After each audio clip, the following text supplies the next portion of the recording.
Every year in the beginning of April, we take note of Equal Pay Day. That's the day the average American woman would have to work to earn the same amount of money as her male counterpart did in the prior year. And for women of color, it's much worse. For African American women, Equal Pay Day doesn't come until the end of August. And for Latino women, it's even later, November 20th. It's a problem the U.S. has been working to solve since President John F. Kennedy signed the Equal Pay Act into law in 1963.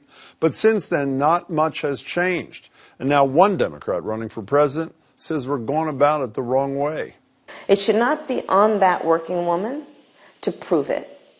It should instead be on that large corporation to prove they're paying people for equal work equally.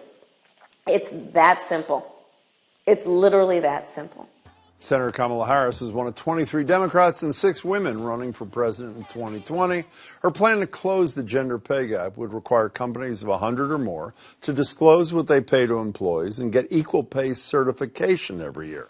If they can't, they'd be fined 1% of their daily profits for every 1% in the pay gap. So is this the right solution, or should government stay out of business's business?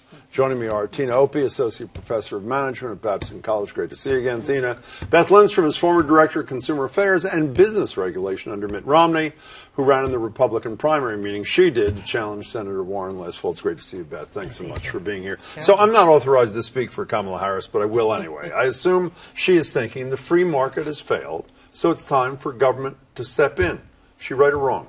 Well, first of all, I want to say that I am all for, equal pay, equal work, equal pay. However, it's bigger government, it's more regulation, and really is the government there to make the judgment on what the private sector values. And again, I want to make sure equal pay, equal work. But I think it's going down a slippery slope. Even though it would be more government involvement, the way to avoid government involvement is just to pay women and men the same thing. And well, then you but don't she have to worry uses about that anything, 80% right? Statistic, which some economists would say it's not true. And I think you have to look into that a little bit deeper. So that's more conversation. So is government, obviously you think government intervention is needed with that smile on your face, or well, what? I guess what I'd ask Beth is what do you say about the Civil Rights Act of 1963? I mean, that was more government intervention, but it was to make sure that we had a more fair and equitable workplace. And I think this is following in the same vein, given the Me Too movement. And what I just heard you say made me smile, because it sounds like we have some agreement, which is that if we can show the statistics and the data that there is a discrepancy, you be for I would equal think pay. That's a better question than mine. So let's talk about maybe like the best practices. Let's have some best practices. Rather than the disincentive to fine companies, how about incentives to help women who are joining back into the workforce that may have stepped out because they are the caregiver of their family, which we should change that societally. Why does it have to be the female? Let's share that, right? So how about some incentives versus disincentives and bigger government? But is it incentives for the women or incentives for the organizations? For the companies to help those women get better, improve their skills. But what do we do for the women who are if it's 80 cents, if it's 85 cents, if it's 65 cents, whatever it is, if there's a discrepancy, what do we do for those women who are already in the workplace but being paid less for the same work? Right. Well, I think, consumers vote with their pocketbooks. Employees could vote where they want to work. And you're seeing a lot of that now with, women on boards, more executive teams. Believe me, I've been there, been the only one sitting around the table. But if you put more transparency, and I agree with that, there are some things I agree with here. Right. But, then the consumers and the customers' employees. I want to get back to the boards in a second, but I want to try to answer your question, too. Massachusetts, just a couple of years ago, effective last year, started to do something along the lines of what Beth is talking about. The Pay Equity Act of 2016 was in effect in 2018. You can't ask what pay history is when a woman comes in, so she's not at a disadvantage to begin with. It's illegal to ban discussions about pay between coworkers, broadens the definition, really broadens the definition of comparable work, gives women the right to sue in certain situations. We obviously saw that at the Boston Symphony Orchestra case, which is the first of its kind. So shouldn't we see if that's working? That's a little bit of government involvement, not as much as Senator Harris wants. If that doesn't work, then maybe you can convince her that you got to go the next step. But shouldn't we give something like that a chance first? Well, what would you say to the woman who is already trying things, and who, by the way, the law is requiring that you be allowed to discuss these salaries, but let's not forget the extreme power and strength of organizational climate.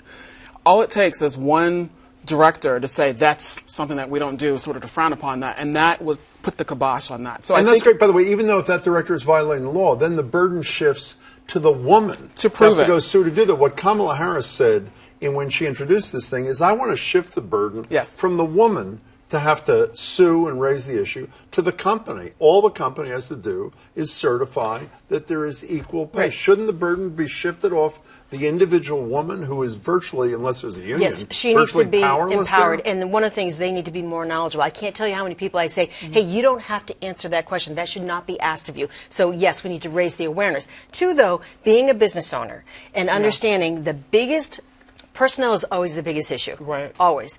And having people know each other's salaries. Now, in corporations over 100, which is what's in her plan, that there usually are some steps, but there is some flexibility for, if I want to negotiate my package, more benefits, flexibility, because I have kids, right? Yeah. So that might mean that the male may have a higher pay. So now you're going to get government involved. So you just have to define equal or comparable You're pay. You're talking about Beth, every company in the country. Okay, can I so get back to more bigger some countries government. can be inequitable, but others can't. I mean, I really want us to, I know that there are partisan issues and political differences, but what we're really saying is that we want to make sure that when people go to work, and this is not just women, by the way. I mean, we want to make a comparison. It would be all salaries. And some organizations have full transparency, others have partial, some have zero.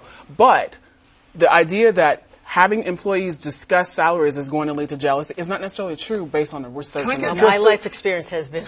I want to tie two things together. I'm a big transparency person. You both seem to think it's a good idea. But let me give you an example where I think transparency has failed. You mentioned women on boards. Right. I'm obsessed with the Boston Club's survey that comes out every year. It's of the 100 biggest companies in the state. Here's how well transparency is working. There are 8 companies that are 0 zeros. That means not one single woman on the board or an executive suite. 11 have no women on the boards. 39 out of 100 have no female executive officers. They've been putting out this report for years. It's transparent. It shames, by name, by the way, it shames the companies, yet that's not causing them to act. So why do you think that transparency and that sort of thing in this setting is going to change behavior? The bottom line for a company is the bottom line. I think it starts with getting young women involved in college to go into some of these areas, some of these verticals, so that they can stay within them rather than getting out and then falling behind. I think just in terms of sheer numbers for who they should. I mean, yes, there should be qualified people that they should have on their board, and shame on them. They should. Is there have any more role for women. government? You know that California was the first state, getting back to this, to mandate that there be at least one woman on the board. Is that a decent government intervention, or is that too far for you too? I don't know. Is there any role for government? I know, what is the role of government? That is the question. And ensuring equity and fairness in the private sector. What would you say? Well, that is a good question. What's because your I answer? think, blah, blah, blah, blah, blah. No, I'm serious. What is the role? I think there should be incentives and maybe disincentives, but not, going after companies and finding them. I mean, I would hope that in this day and age, as our young people age and we start working together and more people see the value, because companies should recognize that their companies are more valuable because women have different perspectives. So, we're just not there yet. Well, I'm hoping we're getting there. If those women's different perspectives are valuable, pay them for it. Absolutely. I don't disagree with that. There should be pay equity. And I think, absolutely, we can view it as a disincentive, but I think it's an incentive for those companies who are already doing the right thing to come forward.